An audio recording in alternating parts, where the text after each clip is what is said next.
भगवान श्री राधा कुंज बिहारी जी की कृपा से, जमुना जी की कृपा से यहाँ पर भगवान के गुणों को गाने के लिए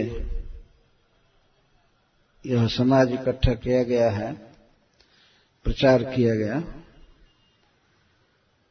वास्तव में इस यज्ञ में, भगवान की गुणगाथा में अनेक लोगों का सहयोग है और अनेक भक्तों का आयोजन है।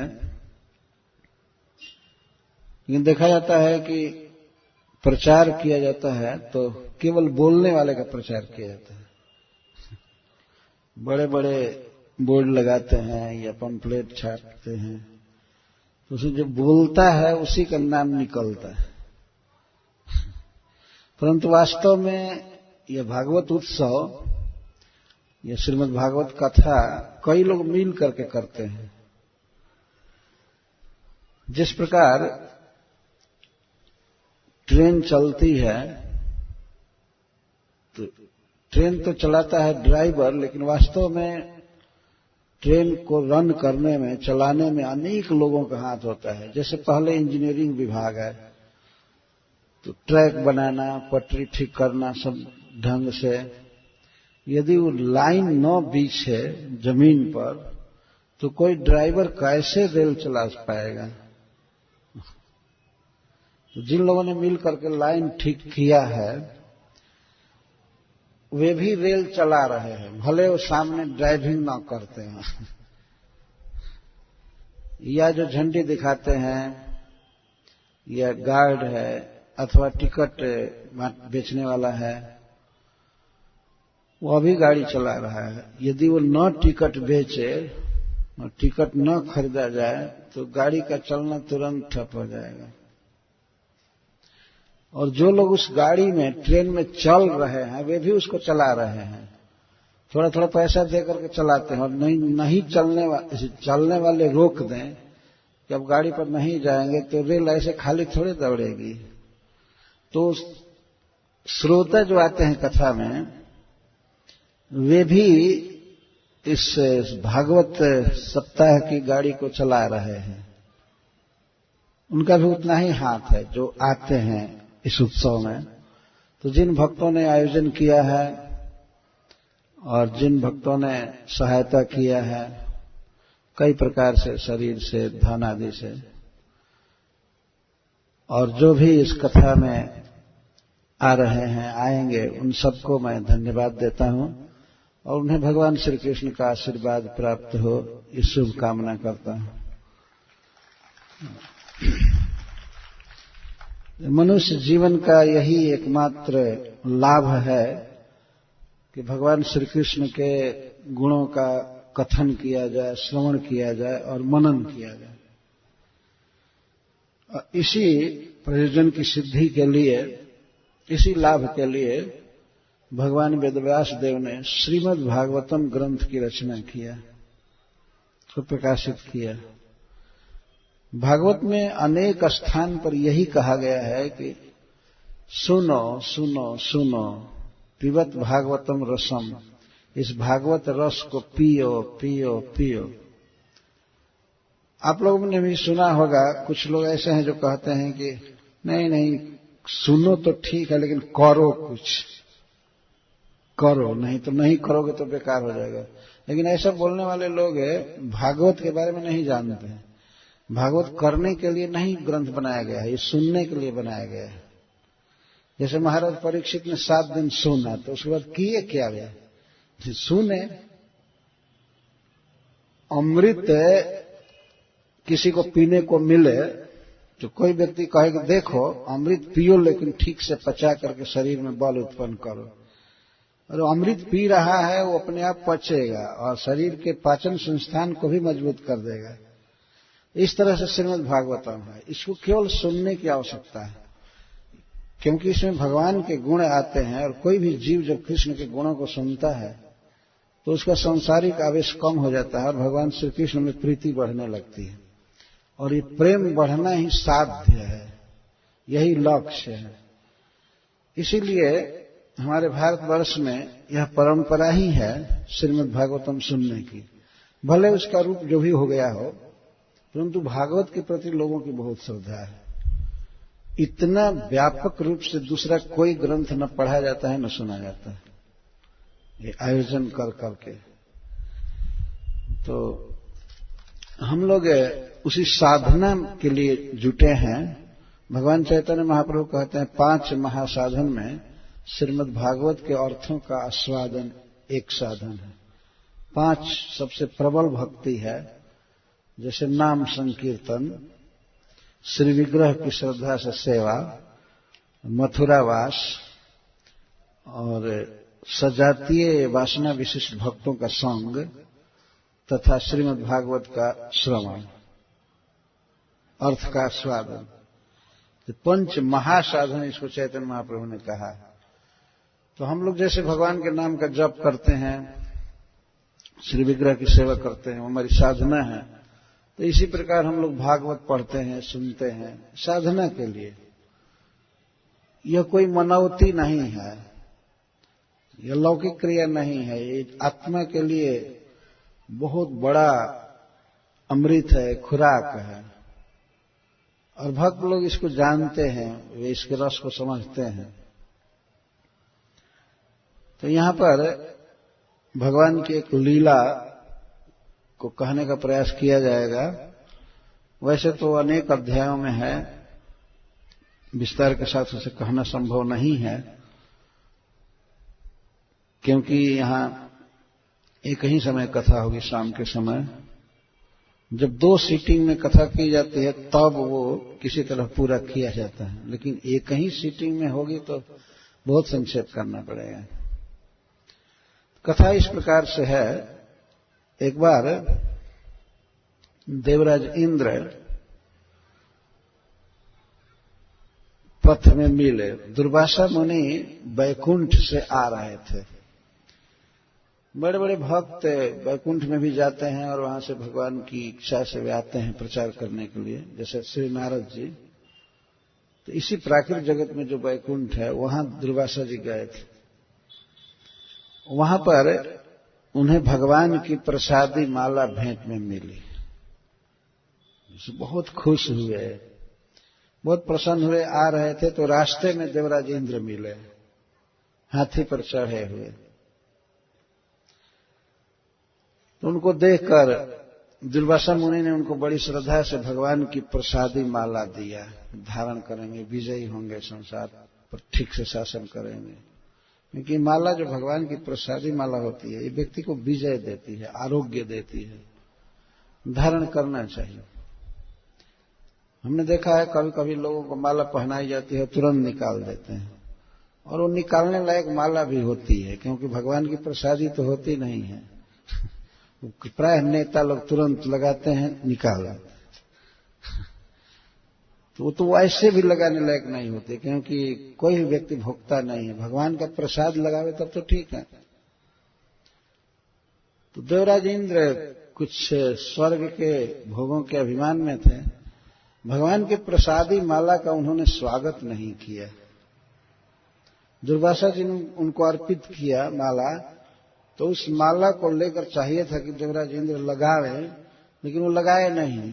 ऐरावत हाथी के मस्तक पर डाल दिया, और वो ऐरावत एक एनिमल, पशु, वो माला को सूंड से लिया और पैर के नीचे कुचल दिया। दुर्वासा जी की आंखों के सामने यह घटना घटी। तो उन्होंने शाप दिया देवराज इंद्र को, तुम तुरंत राज्य लक्ष्मी से भ्रष्ट हो जाओ। और इसके बाद यह समाचार असुरों के, दैत्यों के समाज में फैला कि दुर्वासा जी ने इस तरह शाप दिया है। तब वे लोग आक्रमण किए देवताओं पर। दुर्वासा मुनि का शाप था, और काल भी ऐसे बदलता रहता है। तो दैत्यों की शक्ति से देवता लोग बुरी तरह परास्त हुए। बहुत मारपीट पड़ी देवताओं पर। किसी के हाथ टूट गए, किसी के सिर फूट गए, कैसे कैसे। तो ये सारे देवता ब्रह्मा जी की शरण में गए। ब्रह्मा जी से रो रो करके अपनी दशा दिखा रहे थे कि हमको ये चोट है, वो चोट है, हमारा राज्य भी गया, सब गया, और असुर लोग हमको ऐसे मारे हैं, दैत्य लोग। तो ब्रह्मा जी बहुत दुखित हुए, क्योंकि मैनेजमेंट में हेड हैं और देखे कि अन्य जो ऑफिसर है सब मारे गए बुरी तरह से। तो ब्रह्मा जी कहे कि अच्छा ठीक है, चलो क्षीर समुद्र के तट पर भगवान से विनय करें। तो देवता लोग सब गए ब्रह्मा जी के साथ, और भगवान शिव भी गए। अब ये दोनों सहायक हैं, हेल्पर हैं, क्या करें। अन्य देवताओं की बहुत मरम्मत हुई थी, बहुत पीटे गए थे, रो रहे थे। तो ये दोनों ले गए क्षीर समुद्र के तट पर, एक प्रार्थना किए। ब्रह्मा जी ने प्रार्थना किया भगवान शिव के साथ मिलकर। उस प्रार्थना को सुनकर श्री भगवान प्रकट हुए। ये लोग क्षीर समुद्र में अंदर श्वेत द्वीप में नहीं जा सकते थे, तट पर रहकर प्रार्थना कर रहे थे। तो प्रार्थना पूरी हुई तो उसी के बाद सुखदेव गोस्वामी यहां कथा कहते हैं, जिसको मैं प्रारंभ कर रहा हूं। श्री शुक उवाच, सुखदेव गोस्वामी महाराज परीक्षित को कथा सुना रहे हैं, और उस सभा में बड़े बड़े लोग हैं, ब्रह्मांड के सबसे श्रेष्ठ लोग भागवत सुन रहे हैं। आपको सुनकर आश्चर्य होगा कि भागवत पढ़ाने वाले वेदव्यास देव स्वयं भागवत सुनने के लिए बैठे थे, और उनके भी गुरु श्री नारद जी वहां बैठे थे सुनने के लिए। वशिष्ठ जी बैठे थे, अत्रि जी, च्यवन, शरद्वान, अरिष्टनेमि, भृगु, अंगिरा, और भगवान परशुराम भी। और एक और विचित्र बात है, शुद्ध गोस्वामी ये कथा कहते हैं कि वहां पर जितने भी ऋषि आए थे सब अपने शिष्यों के साथ आए थे। जितने ऋषि मुनि थे, गुरु थे, वे सब अपने शिष्यों के साथ भागवत सुनने के लिए आए थे। यह भागवत का आकर्षण है। वे लोग ये नहीं कहे कि नहीं तुम आश्रम संभालो और मैं सुन करके आता हूं, चलो सब बंद करो, चलो। भागवत सुनने के समान और दूसरा कोई काम नहीं है वास्तव में। तो इसीलिए ऋषि लोग अपना अपना आश्रम आदि सब छोड़ छाड़ करके और भागवत सुनने के लिए आए थे गंगा जी के तट पर, जिसको आज सुखताल कहते हैं। तो वहां पर एक कथा कह रहे थे पहले की।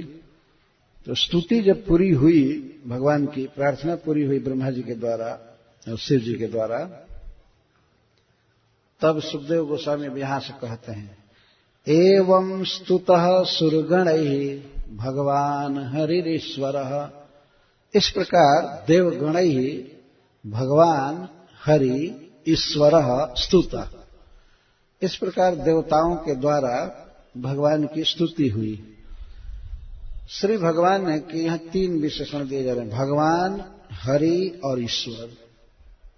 भगवान का अर्थ है 6 ऐश्वर्यों से परिपूर्ण, अनंत ऐश्वर्य से, धन, बल, वैराग्य, सुंदरता, ज्ञान आदि, ये सब ऐश्वर्य हैं।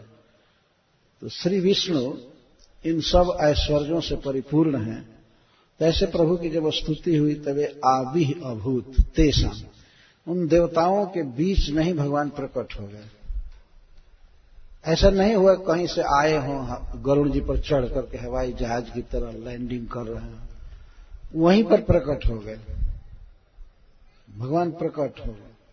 तेषाम आविर्भूत राजन, हे महाराज परीक्षित, भगवान उन देवताओं के बीच में ही प्रकट हो गए। यहां पर श्री विष्णु को, कृष्ण को भगवान कहा जा रहा है। 6 ऐश्वर्यों से परिपूर्ण है, परम सुंदर है। यहां सुंदरता ही अभिप्रेत है और उनका तेज।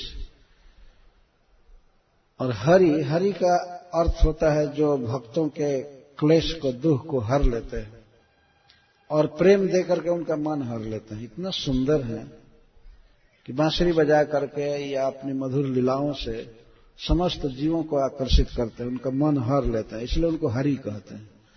और अपने आश्रित के या जैसे तैसे भी कोई भी उनके संपर्क में आवे, केवल नाम का उच्चारण भी करे तो भगवान उसका दुख हर लेते हैं। उनका स्वभाव है हरति इति हरि, जो हर ले। क्या हर ले? सर्व अमंगल हरे, प्रेम दिया हरे मान।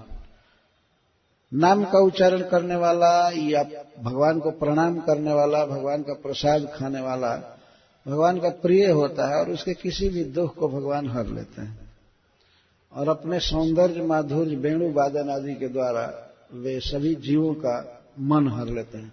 इसीलिए उनका प्रसिद्ध नाम है हरि और ईश्वर।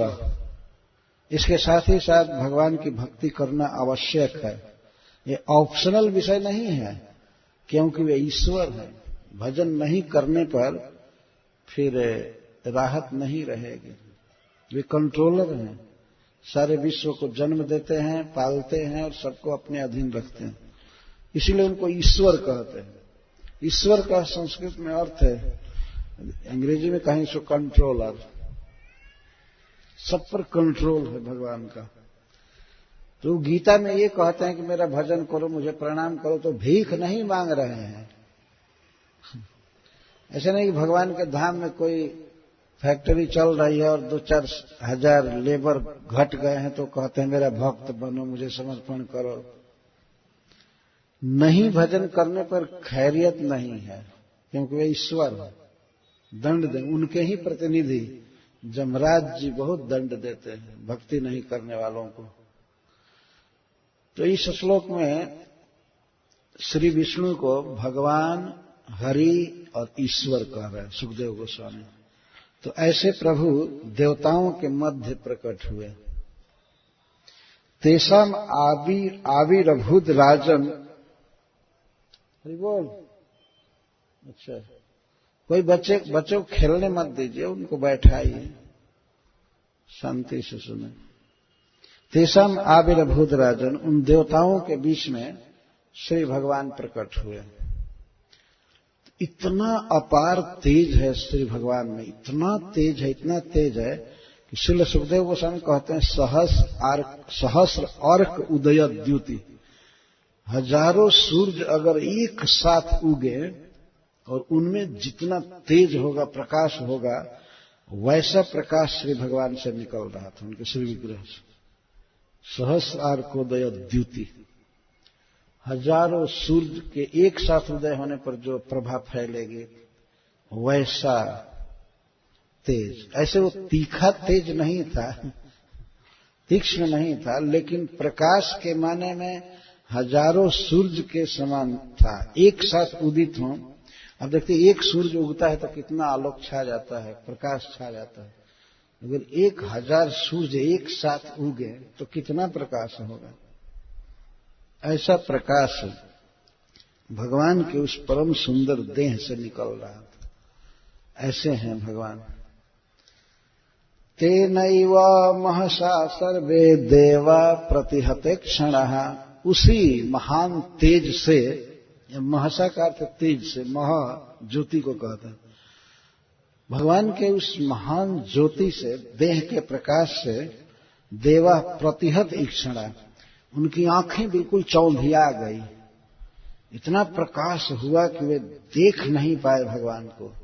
नापश्यन खम दिशः क्षोणिम आत्मानं च कुतो विभुम। सुखदेव गोस्वामी कहते हैं कि इतनी आंखें चौंधिया गई देवताओं की, प्रतिहत ईक्षण, उनकी दृष्टि हत हो गई ज्यादा प्रकाश के कारण। तवे नापश्यन खम, वे आकाश को नहीं देख सके।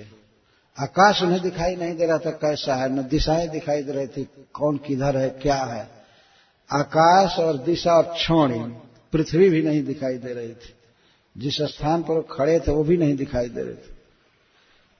तो फिर आकाश में, दिशाओं में और पृथ्वी पर स्थित दूसरे जीव कैसे दिखाई दे सकते थे। यहां तक कि आत्मान, वे आंखें इतनी चौधिया गई कि वे अपने को भी नहीं देख रहे थे। तो कुतो विभुम, फिर भगवान को कहां से देख पाएंगे। जहां से प्रकाश निकल रहा है उसको कैसे देख पाएंगे। वो अपने को भी नहीं देख पाए, उस प्रकाश के कारण आंखें चकचका गई, चौधिया गई, इसको कहते हैं। तो किसी को नहीं देख पाए, अपने को भी। आत्मानं च कुतो विभुम।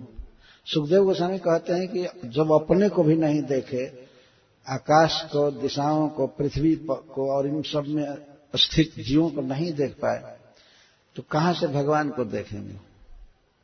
केवल 2 व्यक्ति ठीक से देख रहे थे भगवान को, समर्थ थे देखने के लिए, भगवान ब्रह्मा जी और भगवान शिव। तो आंखें चौधी आ गई। इस तरह से श्रील सुखदेव गोस्वामी वर्णन करते। विरिंचो भगवान दृष्ट्वा सह सर्वेण ताम तनुम, ध्यान दीजिए, भगवान के उस तनु शरीर को भगवान विरिंच और सह सर्वेण, सर्व कहते हैं भगवान शिव को, तालाब भी स से लिखा जाता है उसको सर्व। तो सह सर्वेण, सबसे पहले ब्रह्मा जी देखे भगवान को नख से सिख तक, भी वही तेज था, लेकिन ब्रह्मा जी की आंखें नहीं चौधी आई। वे भगवान के परम सुंदर देह को, स्वरूप को देखने में समर्थ हुए। सह सर्वेण, शिव जी के साथ देखे। भगवान ब्रह्मा जी देख रहे थे और भगवान शिव भी देख रहे थे। क्या देख रहे थे? ताम तनु, उस तन को, उस श्री विग्रह को।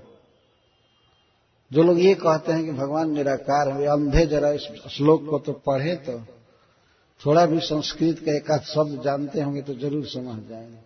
ब्रह्मा जी उस शरीर को देखे, यदि भगवान के शरीर में और उनमें आत्मा में भेद नहीं है, लेकिन फिर भी उस आकार को बताने के लिए तनुम शब्द का प्रयोग किया जा रहा है। तो विरिंचो भगवान दृष्टवा सहसर्वेण ताम तनुम, उस ताम का अर्थ उस अनिर्वचनीय, जिसका वर्णन नहीं किया जा सकता, जिनमें अपार तेज है, अपार सौंदर्य है, ऐसे भगवत श्री विग्रह को, शरीर को विरंची ने देखा। और भगवान, क्योंकि वो भगवान है, समर्थ हैं ब्रह्मा जी, इसलिए भगवान का दर्शन करने में वो समर्थ हुए, देख सके। और शिव जी देखे। कैसे वो तनु था। तनु संस्कृत में स्त्रीलिंग है, इसीलिए भगवान का वर्णन यहां स्त्रीलिंग में किया जा रहा है, तनु के अनुसार।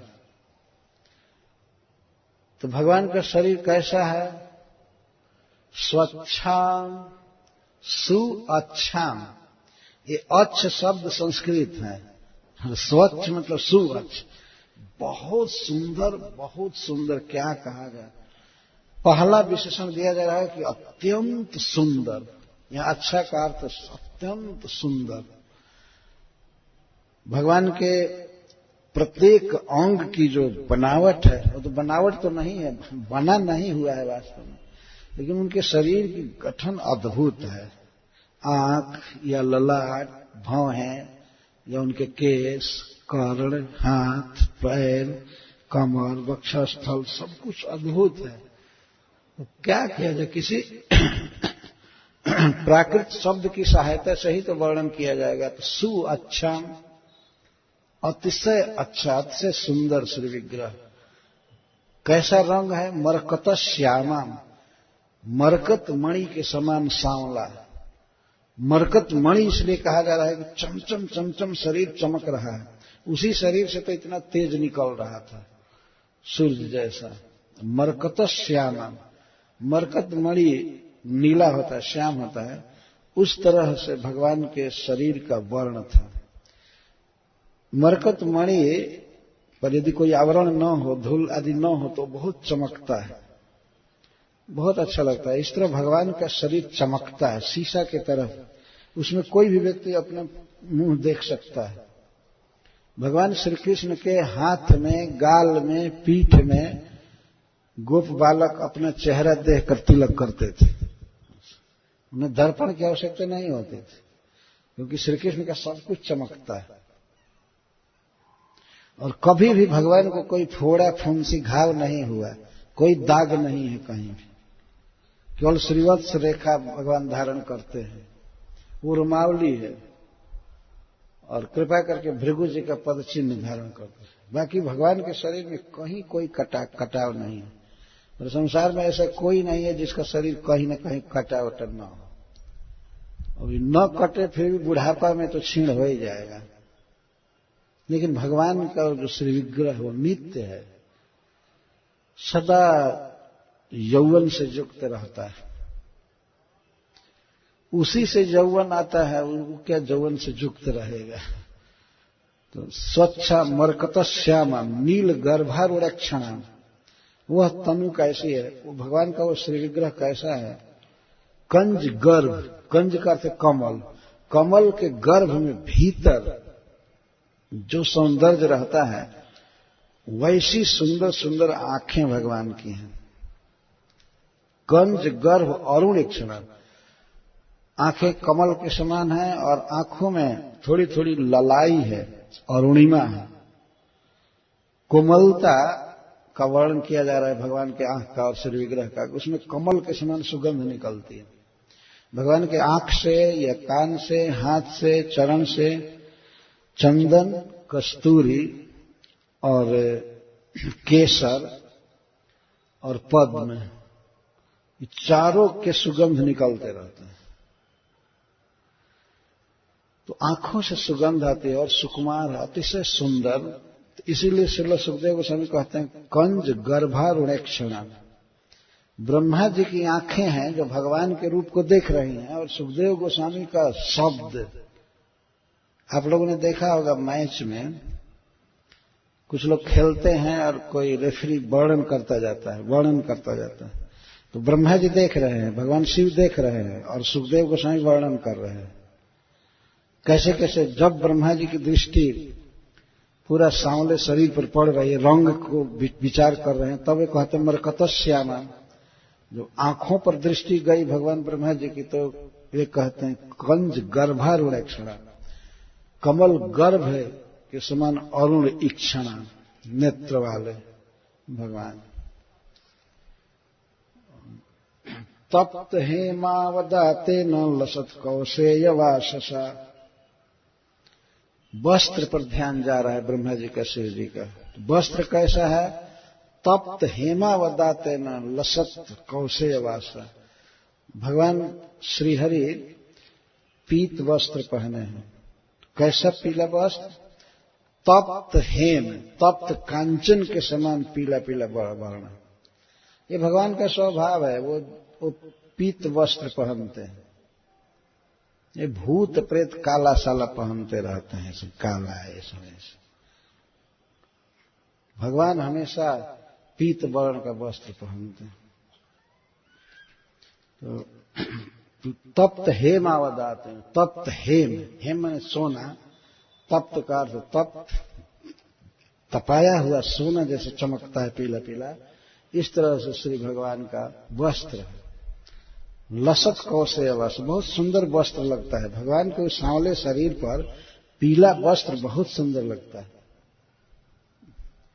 कभी कभी वैष्णव लोग कहते हैं भगवान श्री कृष्ण क्यों पीला कपड़ा पहनते हैं?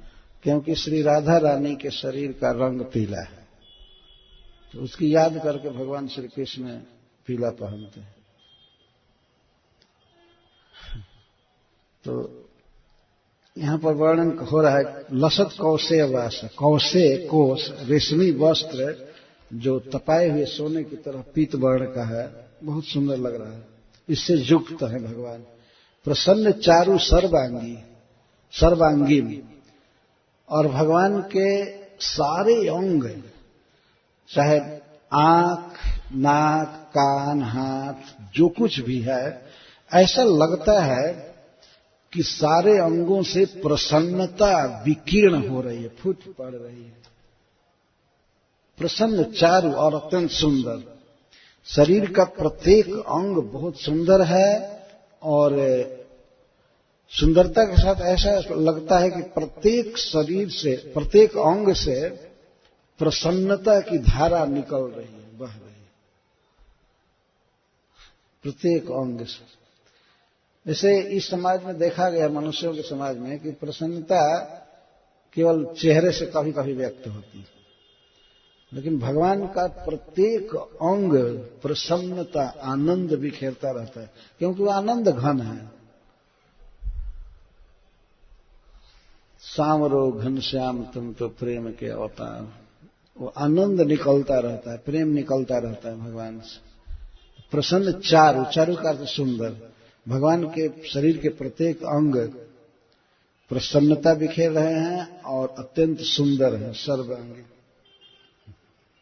सुमुखी, और मुख अतिशय सुंदर है, सुंदर मुख।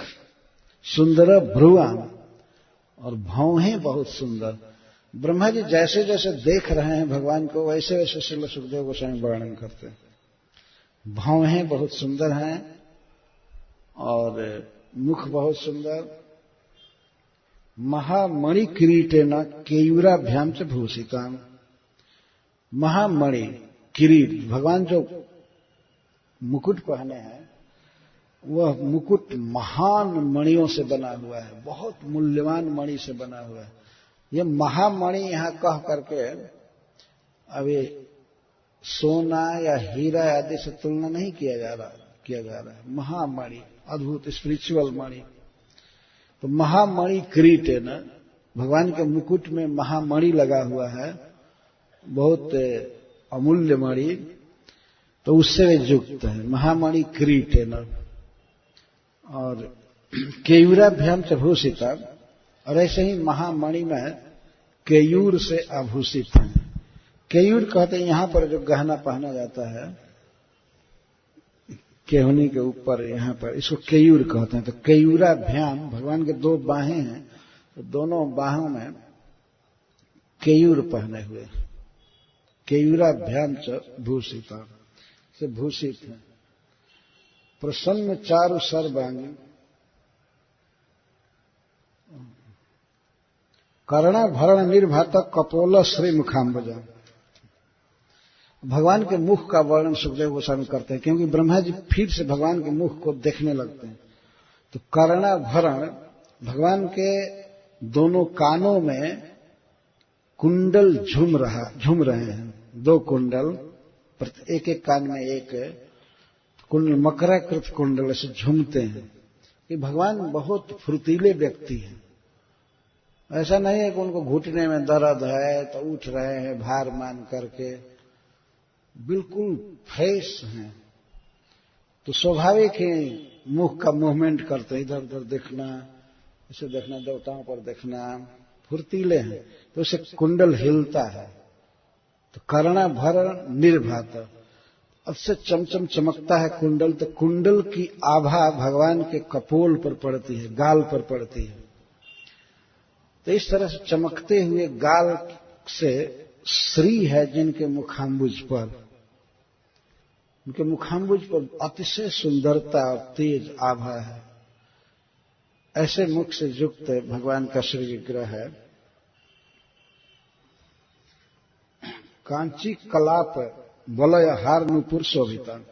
अब समग्र शरीर का अवलोकन ब्रह्मा जी कर रहे हैं, तो श्रील सुखदेव जी वर्णन करते हैं। कांची कलाप, भगवान के कमर में कांची कलाप है। कांची कहते हैं सोने की बनी हुई करधनी, सोने की बनी हुई करधनी, कांची, कंचन सोना को कहते हैं। तो करधनी में कई लड़ियां हैं और कई छोटी छोटी घंटियां हैं, इसीलिए कलाप समूह शब्द का प्रयोग किया जा रहा है।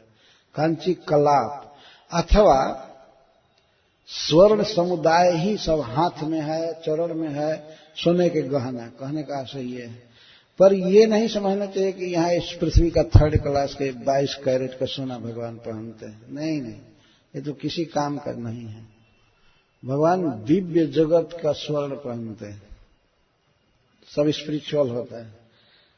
तो कांची कलाप, करधनी बांधे हैं जिसमें अनेक लड़ियां हैं, और इसके साथ वलय, वलय कहते हैं कंकण को, कंगन, और हार, बहुत मूल्यवान हार लगाए हैं, और नूपुर, चरण का गहना, पायजेब, शोभिता। इस प्रकार इन आभूषणों से भगवान अतिशय सुशोभित।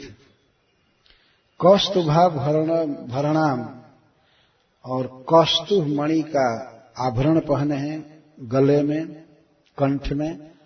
भगवान का कंठ कौस्तुभ मणि से आभूषित है। कौस्तुभा भरणाम लक्ष्मी बिभ्रतिम, और भगवान श्री लक्ष्मी जी को अपने वक्षस्थल पर धारण किए हैं। भगवान के बाएं भाग में कलेजा पर यहां पीत वर्ण की रुमावली है जहां श्री जी रहती हैं। भगवान ने उनको अपने वक्षस्थल पर स्थान दिया। प्रिया जी, लक्ष्मी जी उनको कलेजा के समान प्रिय है, इसलिए कलेजा के पास रखे हैं। ये भगवान से ये सूचित कर रहे हैं।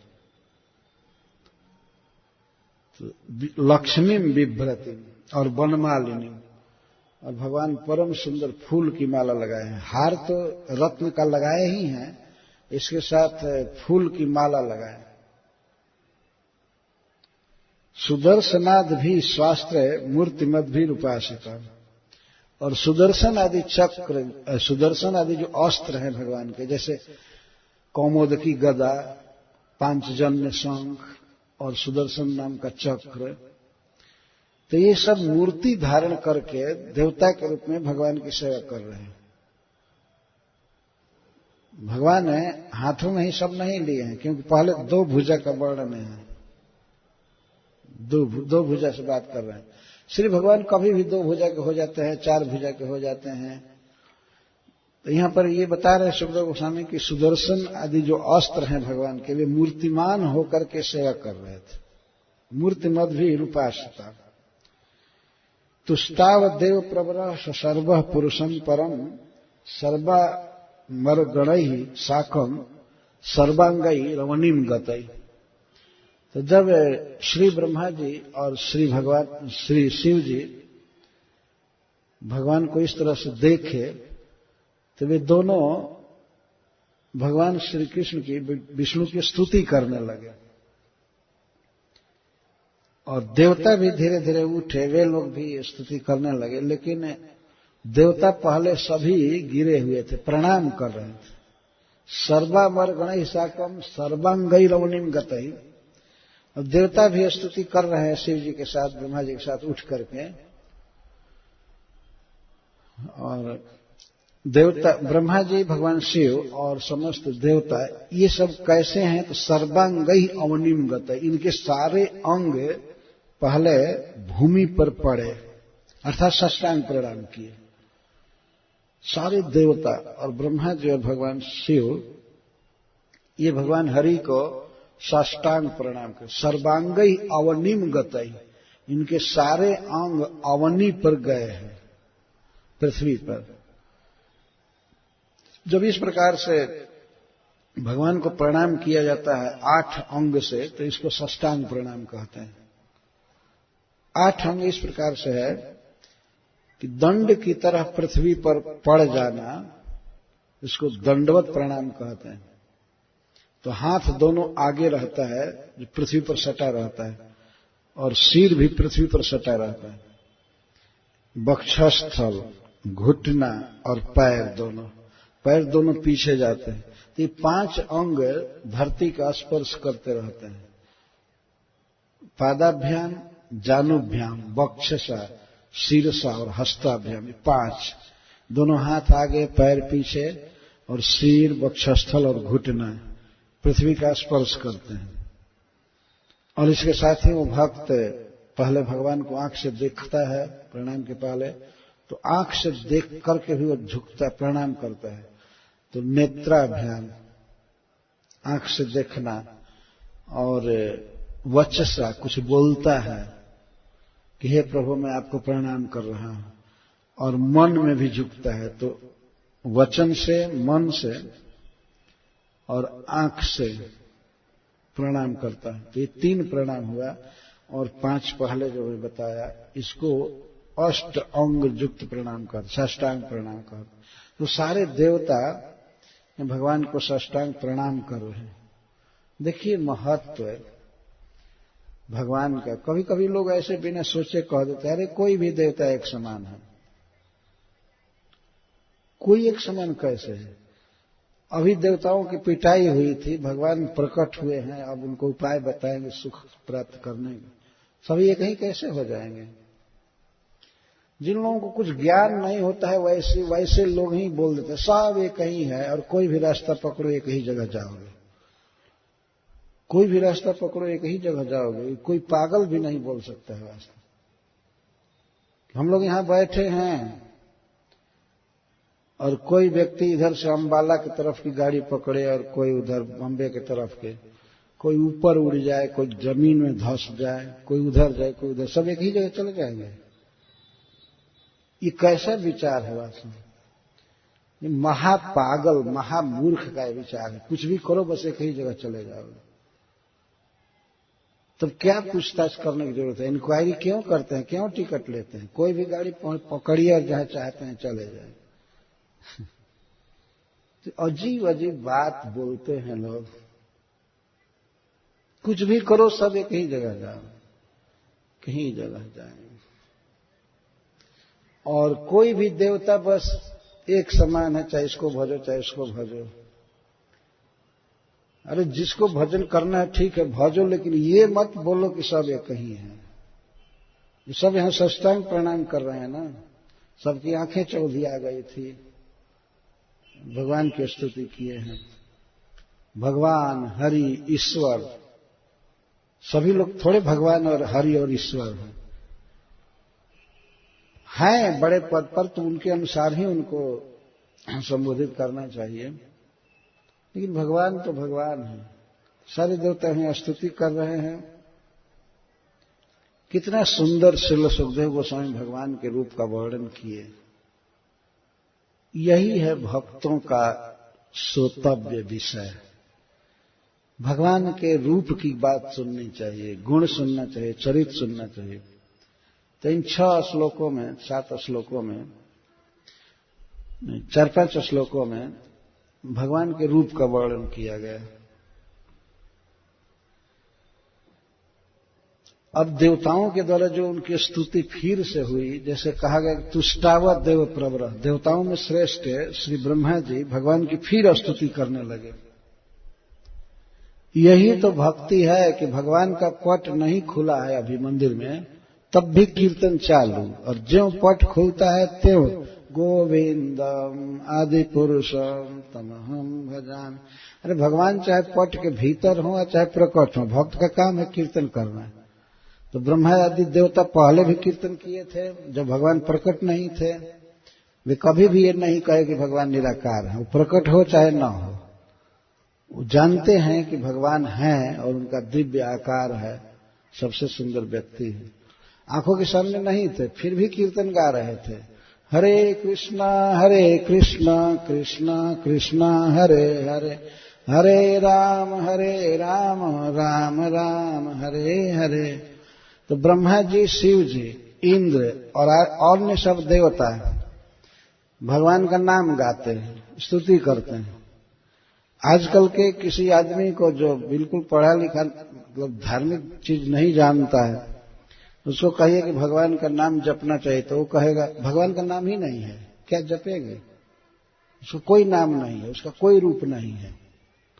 बस यही उपदेश होता है, यही बहुत भारी ज्ञान संसार में दिया जाता है। तो अब जप करने के लिए कहते हैं बोलो भगवान का नाम, तो वो कहता है वो नाम है ही नहीं भगवान का,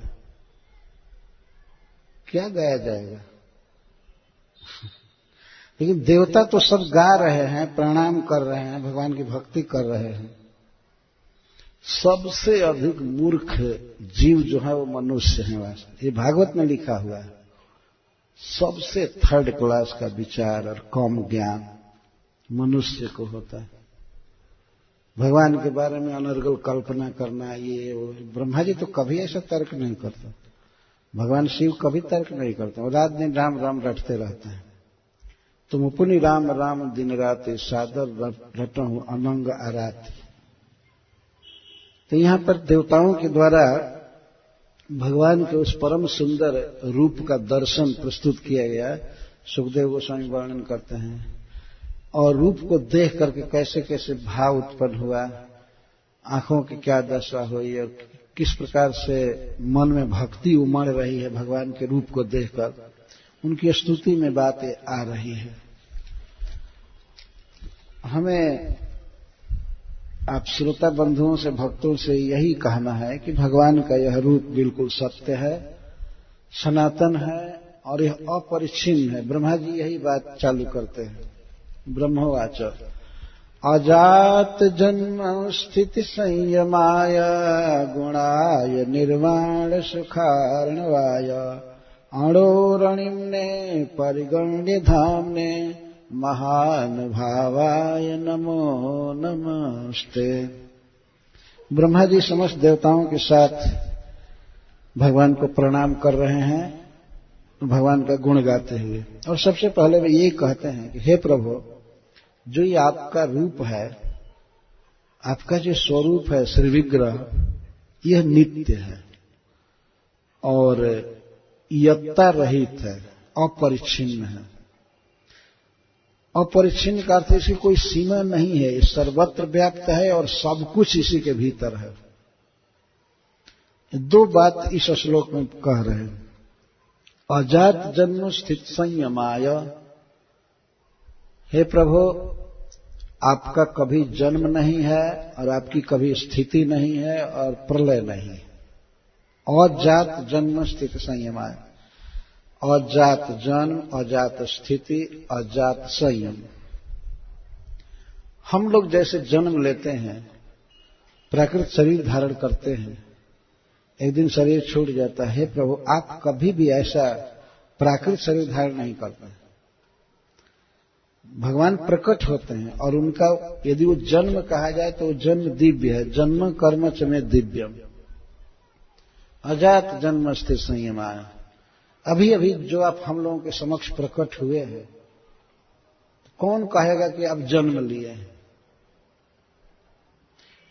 जीवों जैसा या देवताओं जैसा आपका जन्म नहीं होता है, आप प्रकट होते हैं। क्यों?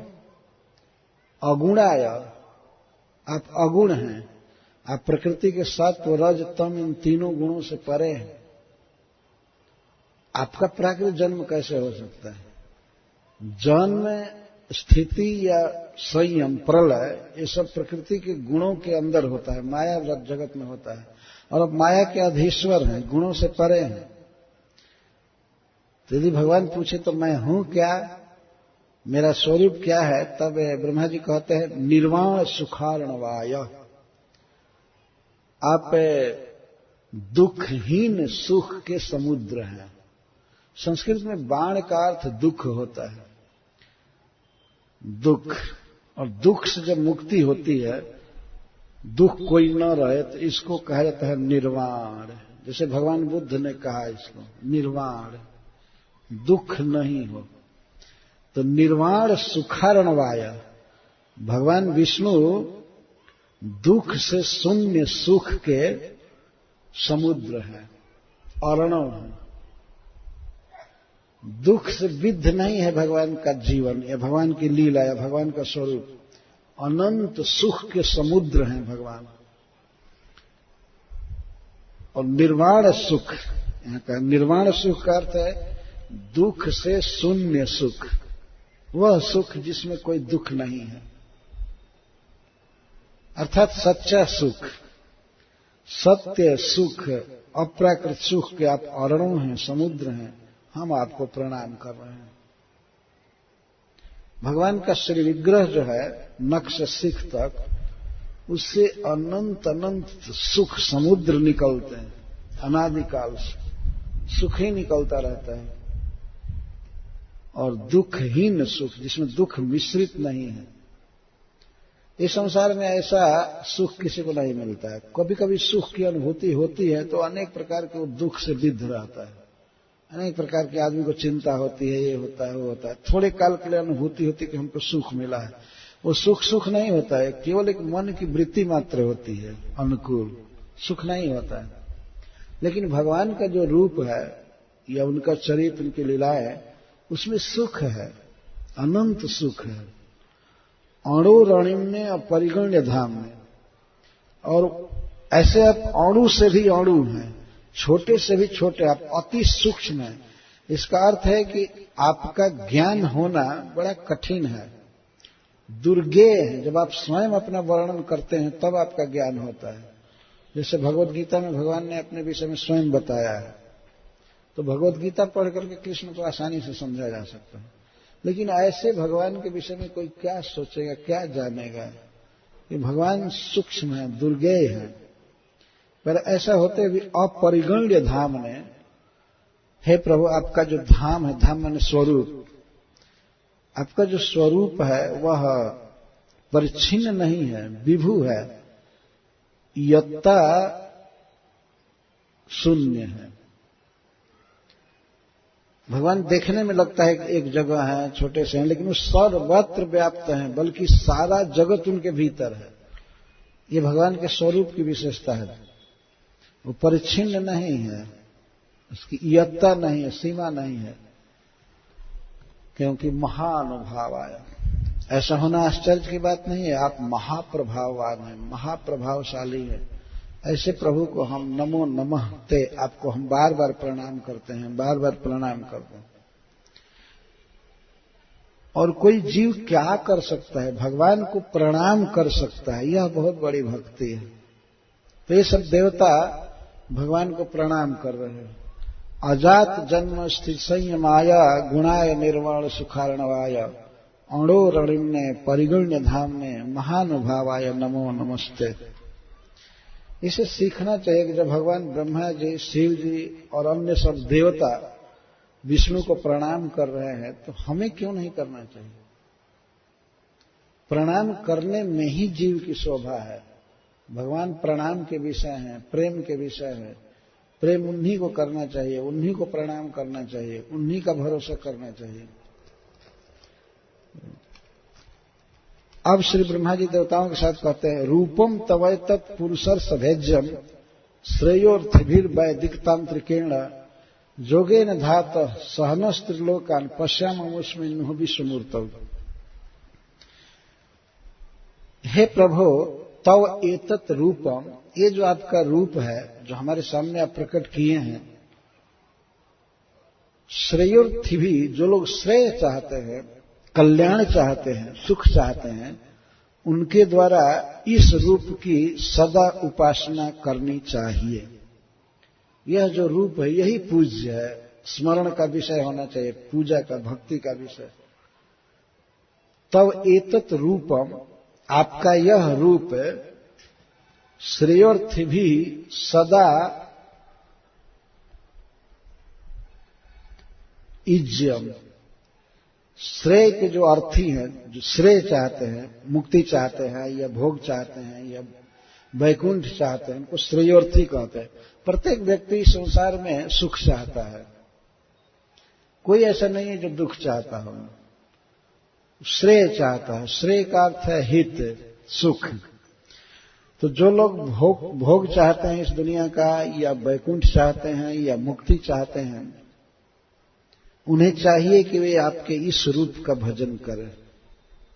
हे पुरुषर्षभ, हे पुरुषोत्तम, आप पुरुषों में सर्वश्रेष्ठ हैं, आपका यह रूप ही भजनीय है, आप उपास्य हैं। तो सदा उपासना करनी चाहिए। कैसे उपासना करनी चाहिए? वैदिक तांत्रिकेण योगेन, वैदिक उपाय से या तांत्रिक उपाय से। वैदिक का अर्थ है भगवान का नाम कीर्तन आदि करना, कथा सुनना, इसको वैदिक मार्ग कहते हैं। और तांत्रिक मार्ग नारद पंचरात्र के द्वारा भगवान के श्री विग्रह की आराधना करना, मूर्ति स्थापित करके और विविध प्रकार से भोग लगाना, आरती करना, उनके लिए फुलवारी बनाना, रथ यात्रा निकालना, ये सब नारद पंचरात्र के अनुसार भगवान की उपासना है। और कीर्तन करना, भगवान के गुण सुनना, गाना, ध्यान करना, ये सब वैदिक मार्ग है। तो वैष्णव लोग दोनों से चलते हैं, वैदिक तांत्रिकेण, वैदिक मार्ग से और नारद पंचरात्र आदि तंत्र ग्रंथ से। यहाँ तांत्रिक अर्थ आजकल का प्रसिद्ध है, सब तांत्रिक नहीं है। तांत्रिक अर्थ है यहाँ नारद पंचरात्र में जो वर्णन है, स्पष्ट वर्णन है कि किस तरह से भगवान का मंदिर बनाना चाहिए और भगवान की उसमें प्रतिष्ठा करनी चाहिए, और सुबह से शाम तक कैसे कैसे भगवान को भोग लगाना, विविध प्रकार से सेवा करना, मंदिर में उत्सव करना, इसको नारद पंचरात्र की विधि कहते हैं। तो वैदिक विधि और पंचरात्रिक विधि, चाहे जो भी हो, यही रूप उपास्य है और यह विभु है। हे प्रभु, हे विश्व विधाता, हम तो अपने साथ तीनों लोकों के जीवों को देख रहे हैं आपके भीतर। पश्यामि अमुष्मिन्नुः विश्वमूर्तौ, विश्व मूर्ति का अर्थ है कि विश्व जिनके मूर्ति में है। श्रीधर स्वामी जी अर्थ करते हैं विश्वम मूर्तौ जस्य, ये सारा विश्व जिनके स्वरूप के अंदर है, मूर्ति में है। मूर्ति मतलब रूप है। ये सारा विश्व भगवान श्री कृष्ण के भीतर है, इसलिए उनको विश्व मूर्ति कहते हैं। मम देहे गुडाकेश, भगवान ने गुडाकेश को, अर्जुन को कहा कुरुक्षेत्र में कि मेरे देह में देखो सारा विश्व ब्रह्मांड सब मेरे देह के भीतर है। और अर्जुन ने देखा भगवान के देह के भीतर ही सब कुछ था। तो इसलिए भगवान को विश्व मूर्ति कहते हैं। विश्व मूर्ति का अर्थ विश्व जिनके मूर्ति में है, जिनके रूप के भीतर है, उसको विश्व मूर्ति कहते हैं। तो ये बात समझने की है कि भगवान का यह जो रूप है ऐसा नहीं मनुष्यों जैसा है कि मनुष्य जैसा सीमित है, परिच्छिन्न है। अब मनुष्य के पेट में कितना चीज अटवाएंगे, थोड़ा खा लेता है तो अपच हो जाता है। लेकिन भगवान श्री कृष्ण के इसी शरीर में सारा विश्व ब्रह्मांड है, सारा विश्व है, तो अपरिच्छिन्न है। और मैं तो देख रहा हूं, ब्रह्मा जी कहते हैं पश्यामि न सह, अपने साथ, मैं अपने साथ ही सबको देख रहा हूं कि आपके शरीर के भीतर ही सब है। त्वय्यग्रे आसीत् त्वय्मध्ये आसीत् त्वय्यन्ते आसीत् इदमात्मतंत्र। आप आत्मतंत्र है, स्वतंत्र है।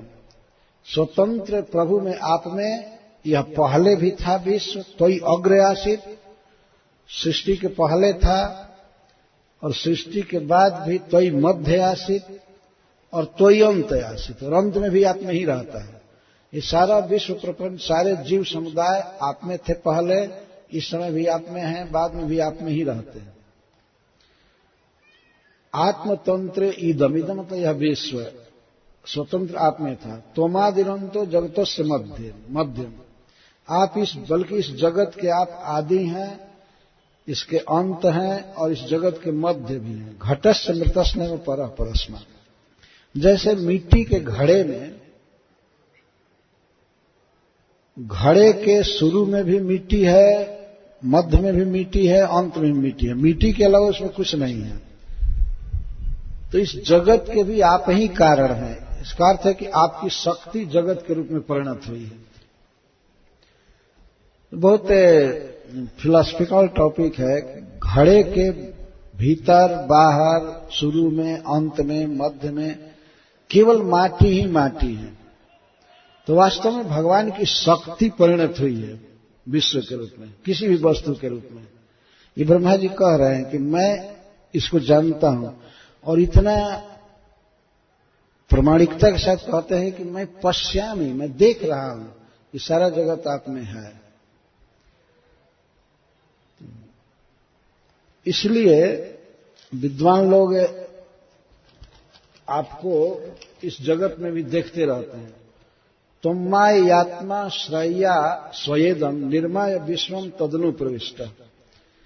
आप आत्म माया, माया स्वया माया, यह माया शक्ति आपकी है। आप अपनी माया शक्ति के द्वारा, जो आप पर ही आश्रित है, आप ही उसके आश्रय हैं, इस माया के द्वारा विश्वम निर्माय, इस विश्व का निर्माण करके तद अनुप्रविष्ट, फिर अभी विश्व में कण कण में, जीव जीव में, सबके हृदय में, सब जगह प्रवेश करते हैं। निर्माय विश्व, इस विश्व का निर्माण करके और आप प्रवेश करते हैं। अतः पश्यंत युक्ता मनसा मनीषिणो गुण व्यवाये प्यगुणम विपश्चित। इसलिए जो युक्त हैं, मनीषी हैं, विपश्चित हैं, विद्वान हैं, वे लोग आपको सृष्टि के समय, गुण व्यवाय का अर्थ है कि गुणों के परिणाम के समय, सृष्टि के समय भी, यद्यपि आप प्रकृति के अंदर हैं पर फिर भी अगुण हैं, निर्गुण हैं, प्रकृति के सत्व रज तम आदि गुण से शून्य हैं, तो आपको अगुण के रूप में अर्थात अप्राकृत दिव्य रूप में पहचान लेते हैं। पश्यन्ति, कौन कौन युक्ता है, मनीषिण विपश्चित, युक्त का अर्थ होता है जिनका चित्त समाहित है, एकाग्र है, अथवा जो भक्ति योग में लगे हुए हैं, जो भक्ति के किसी न किसी अंग में युक्त हैं, लगे हैं, तो उनको युक्त कहा गया है। जैसे भगवान का नाम जप कर रहे हैं, हरे कृष्णा कृष्ण कृष्ण हरे हरे, हरे राम राम राम हरे, अथवा भगवान को प्रणाम कर रहे हैं या भगवान के श्री विग्रह की आराधना कर रहे हैं, भागवत पढ़ रहे हैं, सुन रहे हैं, किसी न किसी भक्ति के अंग में जो लगे रहते हैं उनको युक्त कहा गया है। तो जो युक्त रहते हैं, युक्त हैं, भगवान की भक्ति में लगे हैं। और मनीषी का अर्थ होता है विवेकी। क्या सत्य है, क्या असत्य है, क्या अच्छा है, क्या बुरा है, इस बात को वे लोग समझते हैं।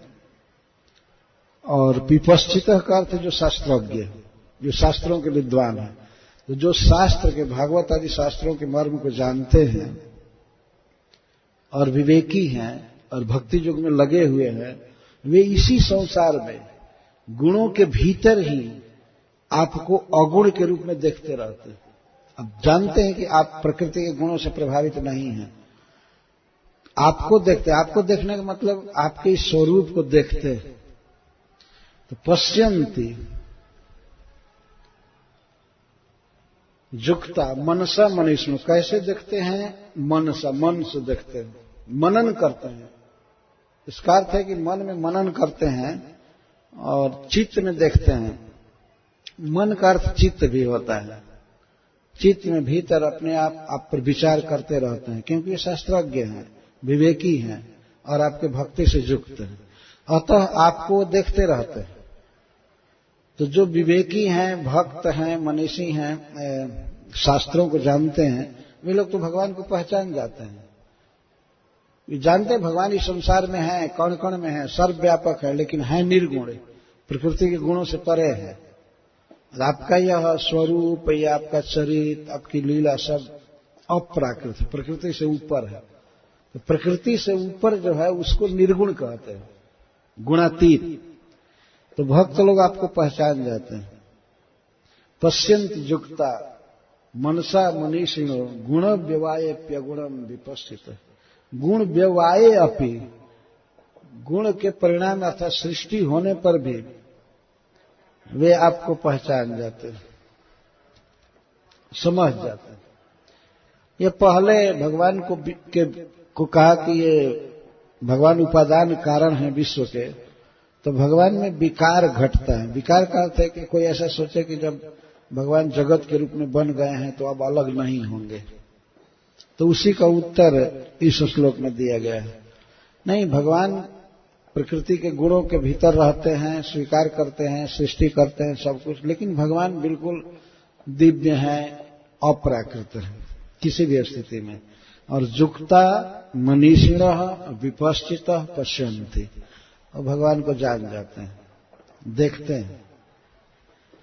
अब अनेक दृष्टांत के द्वारा श्री ब्रह्मा जी समझा रहे हैं कि भगवान को कैसे इसी संसार के अंदर पाया जा सकता है। कई दृष्टांत दे रहे हैं। जथाग्निमेधस अमृतम च गोसु भुव्यन्नमंबु उद्यमने च वृत्ति योगैर मनुष्य अध्ययन्ति ही त्वाम गुणेषु बुद्ध्या कवयो वदन्ति। कैसे भगवान को इस संसार में पाया जा सकता है और भगवान हैं, इसको दृष्टांत के द्वारा समझाया जा रहा है।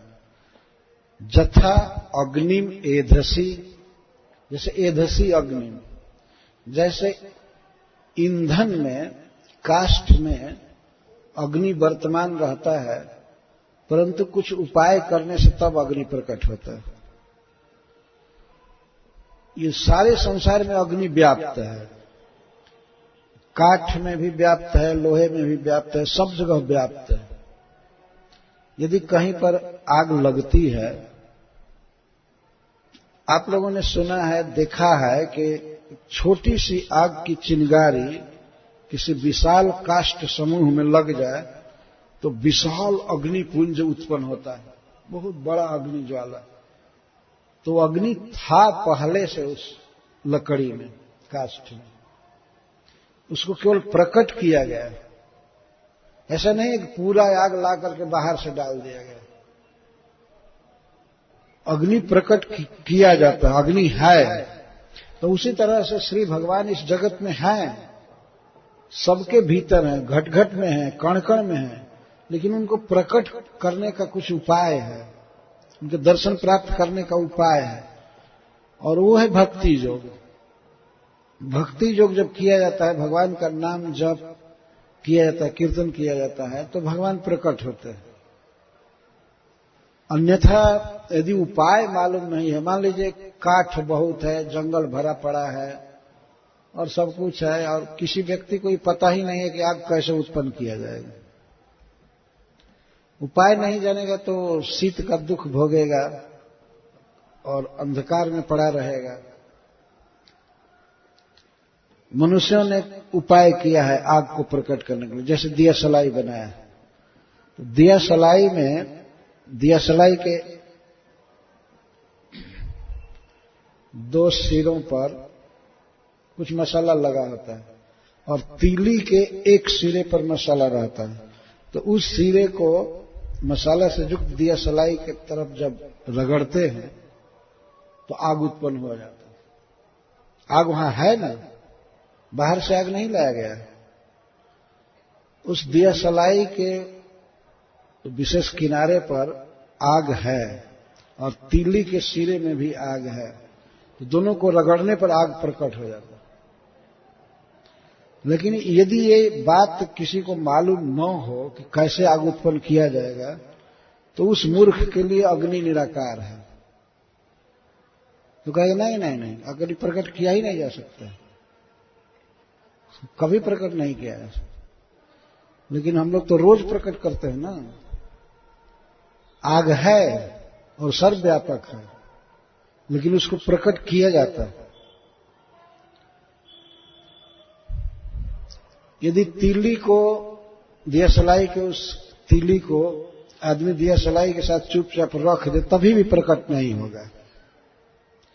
या दिया सलाई में आग है ये कह दिया जाए और कोई व्यक्ति लगे उसको हथौड़ा से मार दे कि प्रकट होना ही पड़ेगा, या गाली दे, तो उसे तो आग प्रकट होगी नहीं।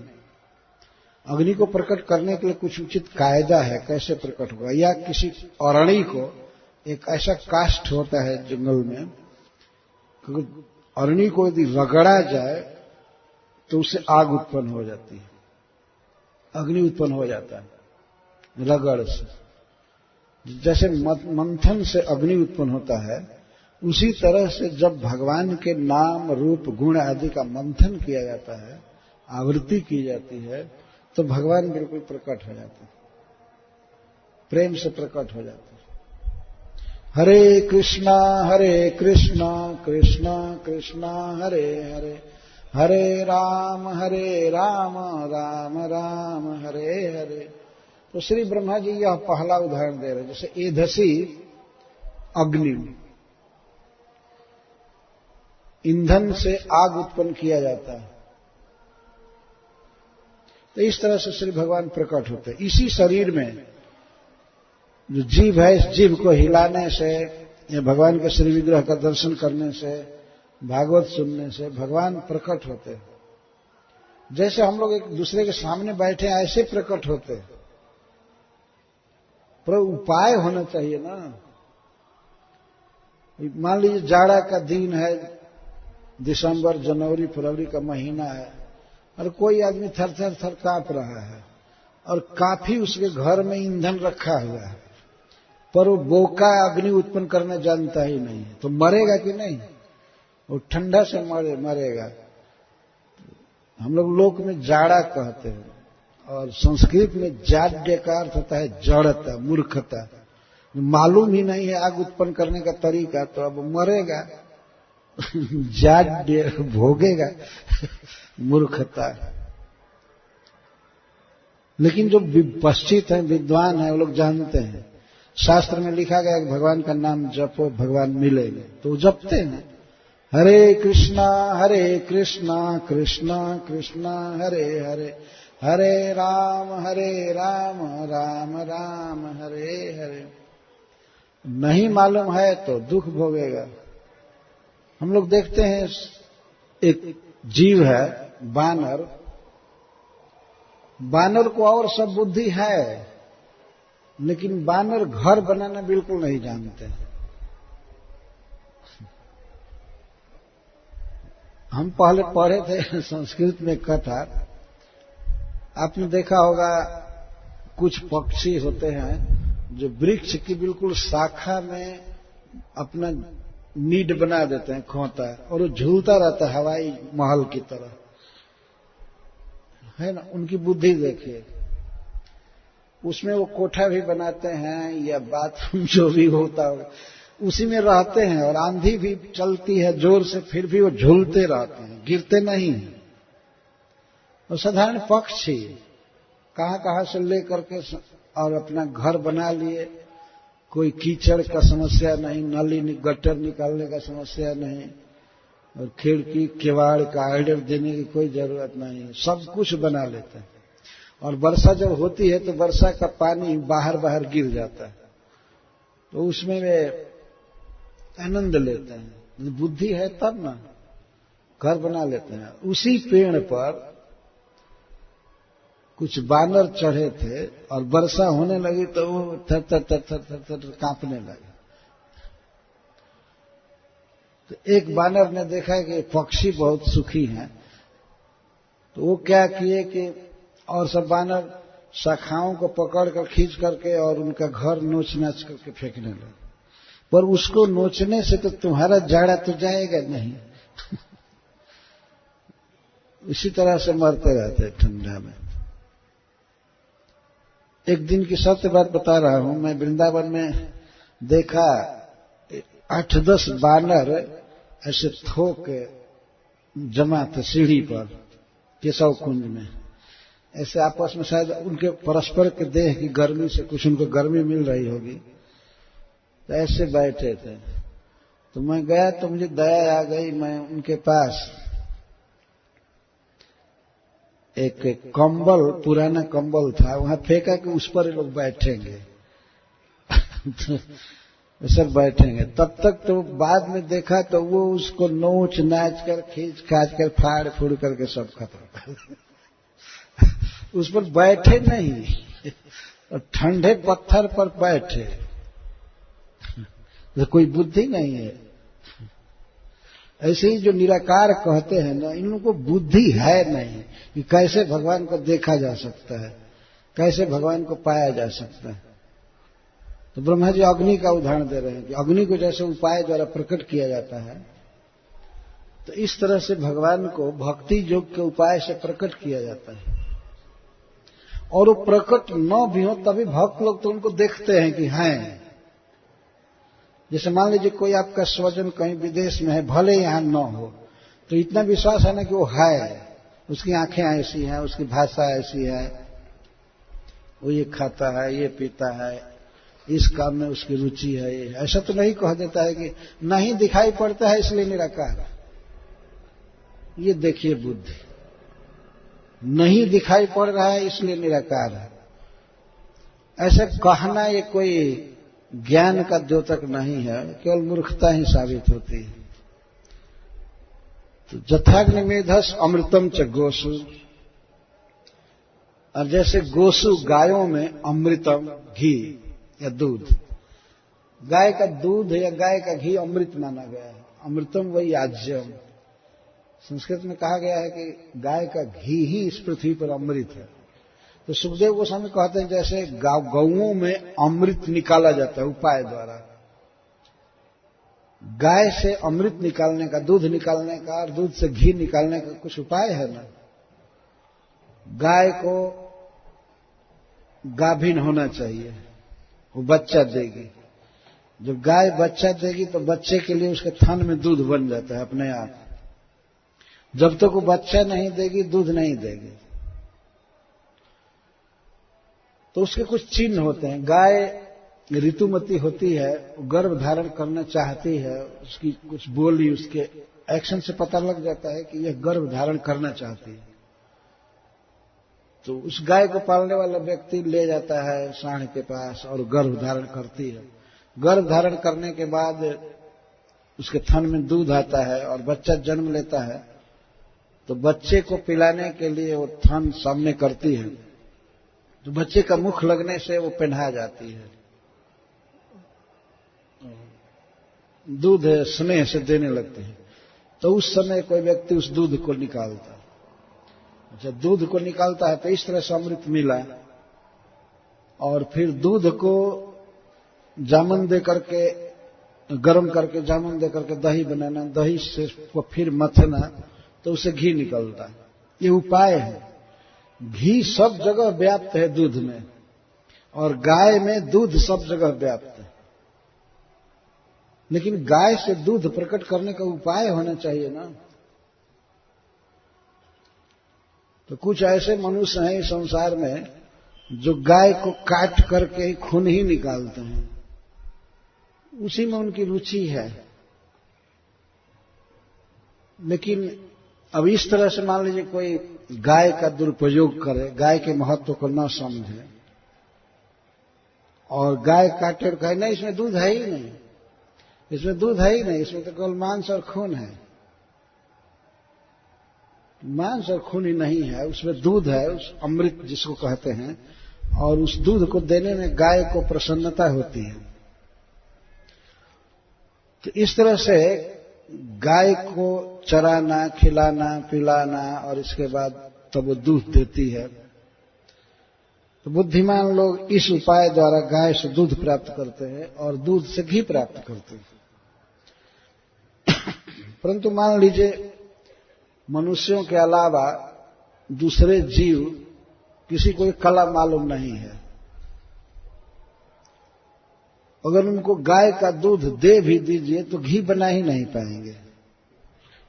कोई भी पशु, बानर, सानर, ये सब दूध सब घी बना नहीं पाएंगे। है सब कुछ, दूध दिया गया है, गाय भी है, तो उसे दूहना नहीं जानते, या उसे उसकी गाभिन होने की भावना को समझ ही नहीं सकते, उसकी आवाज को नहीं समझ सकते, उनको दूध प्राप्त नहीं होगा। और दूध दे दिया जाए तो घी प्राप्त नहीं कर पाएंगे। परंतु इसका मतलब यह नहीं है कि घी नहीं है, घी है दूध में, उपाय चाहिए। उसी तरह इस संसार में कण कण में, सबके हृदय में श्री कृष्ण है, भगवान है, परंतु उनको जानने का, उनको प्रकट करने का, उनको गलवाही देने का, उनके साथ चलने का कायदा चाहिए। वो कायदा शास्त्रों में दिया गया है, और भक्तों को इसका अनुभव होने लगता है कि हाँ भगवान हैं और वे बड़े प्रेमी हैं, उनको देखा जा सकता है, सुना जा सकता है, उनकी बातें वे सुनते भी हैं, देखते भी हैं। प्रैक्टिस कम से कम करते हैं कि अभी से भगवान को मंदिर में देखने का प्रैक्टिस करते, अभी से। गाते इतना सुंदर मुकुट है भगवान का, मोर मुकुट, करोड़ों कामदेव से भी अधिक सुंदर है। वेणुम क्वणंतम, बांसुरी बजाते हैं, नूपुर बांधते हैं, गाय चराते हैं। ये सब भगवान को जानने का शुरुआत है, इस तरह से जाना जाता है। तो गायों से जैसे अमृत प्राप्त करते हैं मनुष्य उपाय द्वारा, तो इसी प्रकार उपाय द्वारा, भक्ति योग द्वारा भक्तजन भगवान को इस गुणमय जगत में ही पा जाते हैं। जथाग्निमेधस अमृतम च गोसु भूवि अन्न मंबु द्यमने च वृत्ति। और भूमि में, धरती में अन्नम, उपाय द्वारा अन्न प्राप्त किया जाता है। पृथ्वी में सर्वत्र अन्न भरा पड़ा है, भोजन है, फल है, सब्जी है, साग है, और गेहूं, चना, चावल, ये सब धरती में है। लेकिन जो लोग उपाय जानते हैं, जैसे कृषि आदि कर्षण करते हैं, खेत को जोतते हैं, सींचते हैं, बीज डालते हैं कई प्रकार से, तो इस तरह से लाखों करोड़ों टन गल्ला पैदा करते हैं हर एक साल, करते हैं ना। पृथ्वी में है, लेकिन पृथ्वी को कोई जोते ना, खेती ना करे, और केवल जमीन खोदना चालू करे, कहे कि इसमें लोग कहते हैं कि बहुत गेहूं है, सरसों है, मैं खोद करके प्राप्त करूंगा, तो खोदता जाएगा तो कुआं हो जाएगा, गड्ढा हो जाएगा, पानी मिलेगा, लेकिन गेहूं तो मिलेगा नहीं, क्योंकि वो उपाय नहीं है। गेहूं प्राप्त करने का या अन्न प्राप्त करने का कुछ उपाय है। तो आदमी उपाय करता है तो कितना कितना टन अनाज मिल जाता है, मनुष्यों का या पशुओं का परवरिश होता है, सब चल रहा है। पृथ्वी में सब कुछ है, जहां भी जाए पृथ्वी में गेहूं है, चना है, सरसों है, मटर है, लेकिन उसको प्रकट करने का क्या उपाय है? खेत को जोत करके, सिंचाई करके और उसमें उस चीज का बीज डालें। तो एक बीज 50 बीज लेकर के आता है, ये उपाय है। और वैसे अनावरण रूप से सामने खोदते जाइए तो एक दाना भी नहीं मिलेगा। तो इस तरह कोई मनुष्य भगवान के बारे में जानने का प्रयास करता है, लेकिन उसको कायदा मालूम है नहीं, कुछ कायदा मालूम नहीं है कैसे भगवान को पाया जाएगा। बस जानता है कि हाँ भगवान है, तो शुरू में सुन लेता हाँ भगवान निराकार है। तो निराकार है तो पाओगे क्या? तो वो क्या पाओगे? तो पाए ही हो ना। जब निराकार ही मान रहे हो तब तो ऑलरेडी मिला ही हुआ है, या नहीं मिले हुए को ही मिला हुआ समझ रहा है आदमी। तो भगवान के रूप में श्रद्धा होनी चाहिए। गजेंद्र स्तुति में गजेंद्र जी कहते हैं भगवान से, दिदृक्षवो जस्य पदम सुमंगलम विमुक्त संगा मुनयः सुसाधव चरंत लोक व्रतम व्रणम बने तस्य भूता सुहृदः समय गति। जिनके चरण कमल को, जिनके रूप को देखने की लालसा वाले लोग अलोक व्रत का आचरण करते हैं, अब वन में चले जाते हैं।